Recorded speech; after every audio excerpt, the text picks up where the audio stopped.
नमस्कार दोस्तों, उषा की आवाज चैनल में आप सभी का स्वागत है। हमारी आज की कहानी है पढ़ी लिखी गंवार। तुम्हें पता नहीं, खाना परोसने से पहले एक बार चक्कर देख लेना चाहिए कि नमक है या नहीं, कम है या ज्यादा। पूनम, आज तुमने कितना बकवास खाना बनाया है। खाने का एक कौर मुंह में रखते ही रोहित पूनम पर चिल्लाया। पूनम, आज शायद नमक डालना भूल गई थी। ओह, नमक नहीं डाला क्या मैंने? सॉरी रोहित, ये लो नमक। नमक पकड़ाते हुए पूनम बोली, पर इसमें मुझे गंवार कहने की कहाँ जरूरत आ पड़ी। इतनी बड़ी गलती तो नहीं है। आज जल्दी में नमक डालना भूल गई होंगी। हाँ, तुम्हें तो हमेशा जल्दी लगी रहती है। पता नहीं घर पर रहकर क्या करती हो। ऑफिस जाना पड़ता तो पता नहीं खाना भी बना पाती या नहीं। रोहित तंज कसते हुए बोला। रोहित, ऑफिस का गुस्सा मुझ पर निकाल रहे हो। घर पर रहकर क्या करती हूँ ये बताने की जरूरत नहीं मुझे। पूनम का गला बोलते बोलते रुंधने लगा। अब छोड़ो, बात का बतंगड़ मत बनाओ। मुझे तुमसे कोई बहस नहीं करनी है। इतना कहकर रोहित चुप हो गया, पर पूनम के गले से अब खाना नीचे नहीं उतर रहा था। रोहित ऐसा ही था। वह पूनम को प्यार तो बहुत करता था, पर कभी कभी अपने ऑफिस का गुस्सा पूनम पर ऐसे ही निकाल देता था। उसको लगता था कि घर पर पूनम के पास करने को काम ही क्या है। पूनम भी कम पढ़ी लिखी नहीं थी। उसने बीएससी बीएड किया था और शादी से पहले प्राइवेट स्कूल में नौकरी भी करती थी। पर ससुराल में जॉइंट फैमिली थी। दादी, सास ससुर, जेठ जेठानी सभी थे और अच्छा खाता पीता परिवार था। तो रोहित ने पूनम को आगे नौकरी जारी नहीं करने के लिए मना कर दिया था, ताकि वो घर पर रहकर उसके माता पिता की अच्छी देखभाल कर सके।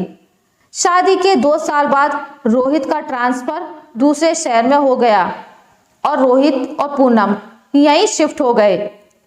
रोहित का ऑफिस घर से काफी दूर था। वो तो सुबह जल्दी निकलता और लेट वापस आता था। घर पर बच्चों की सारी जिम्मेदारी पूनम पर आ गई और वो चाहते हुए भी नौकरी नहीं कर पाई। आज पूनम किसी काम में व्यस्त थी तो शायद नमक डालना भूल गई थी और उसी बात को लेकर रोहित उसे इतना सुना रहा था। अचानक फोन बजा। पूनम फोन उठाती है। हेलो पूनम, कैसी हो बेटा? हाँ माँ, मैं ठीक हूँ, आप बताओ।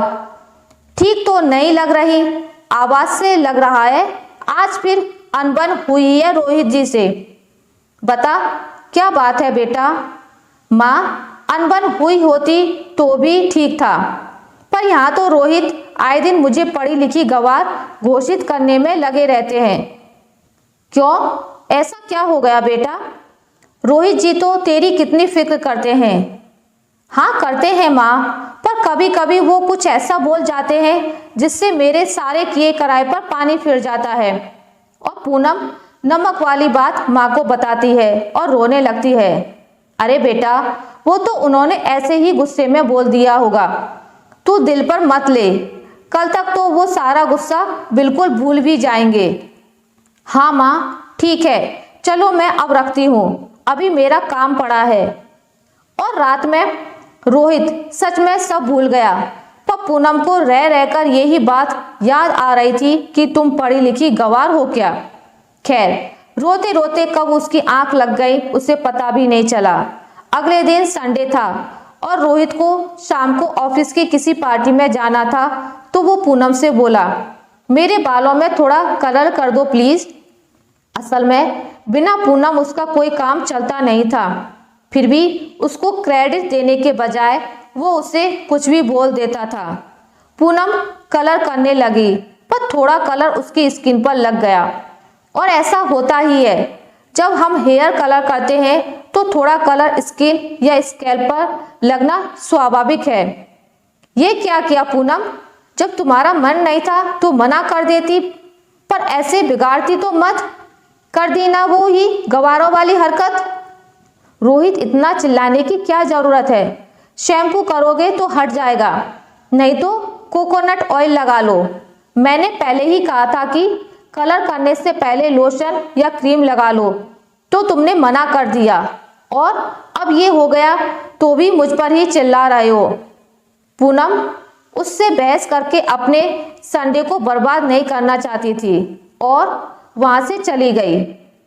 आए दिन पूनम और रोहित में फालतू बातों को लेकर झगड़ा होता रहता और लड़ाई का सारा ठीकरा पूनम के माथे मर दिया जाता, ये कहकर कि तुम गंवार की गंवार ही रहोगी। अब पूनम ने कम बोलना शुरू कर दिया और रोहित को इससे कोई फर्क भी नहीं पड़ता, क्योंकि उसके सारे काम तो समय से पूरे हो ही जाते थे। थोड़े दिनों बाद पूनम की ननद तृप्ति मिलने आई तो पूनम बहुत खुश हुई, क्योंकि उसकी ननद से उसकी बहुत बनती थी। वो मन की हर बात उससे साझा करती थी। पूनम ने सोचा रोहित को बता दूं कि दीदी के लिए साहू हलवाई का गाजर का हलवा लेते आएंगे, जो उसे बहुत पसंद था। तो उसने उसे फोन किया, पर उसका फोन व्यस्त था। पूनम के 2-3 बार फोन करने पर भी फोन बिजी था। थोड़ी देर बाद रोहित का फोन आया, जो उस समय तृप्ति के हाथ में था। उसने फोन स्पीकर पर डाल दिया। पूनम, जब तुम्हें पता था कि मेरा फोन बिजी है, फिर भी बार बार फोन किए जा रही हो, तुम्हें एक बार में समझ नहीं आता क्या? मैं यहाँ ऑफिस में हूँ, जरूरी मीटिंग में हूँ। तुम ये गंवारों वाली हरकत करना कब छोड़ोगी यार? तुम्हारी पढ़ाई लिखाई का कोई फायदा भी है या नहीं? रोहित, जैसे ही तृप्ति ने बोला, रोहित सहम गया। दीदी आप? मुझे लगा पूनम है। पूनम है तो क्या, कुछ भी कैसे भी बोलोगे उसे? तुम घर आओ, फिर बात करते हैं, कहकर तृप्ति ने फोन रख दिया। पूनम, जो पीछे खड़ी सारी बातें सुन रही थी, रोने लगी और तृप्ति को सारी बातें उसे ना चाहते हुए भी बतानी पड़ी। शाम को रोहित घर आया तो तृप्ति से सॉरी बोला और उसको मनपसंद गाजर का हलवा खिलाया। पूनम बच्चों के स्कूल के काम से बाहर गई हुई थी। तृप्ति बोली, रोहित, तुम जानते हो तुम्हें ये तरक्की, ये प्रमोशन पता है क्यों मिल पाता है? क्योंकि ये पढ़ी लिखी गंवार ही इन सबके पीछे है। मैं समझा नहीं दीदी, आप क्या कहना चाहती हो? रोहित बोला।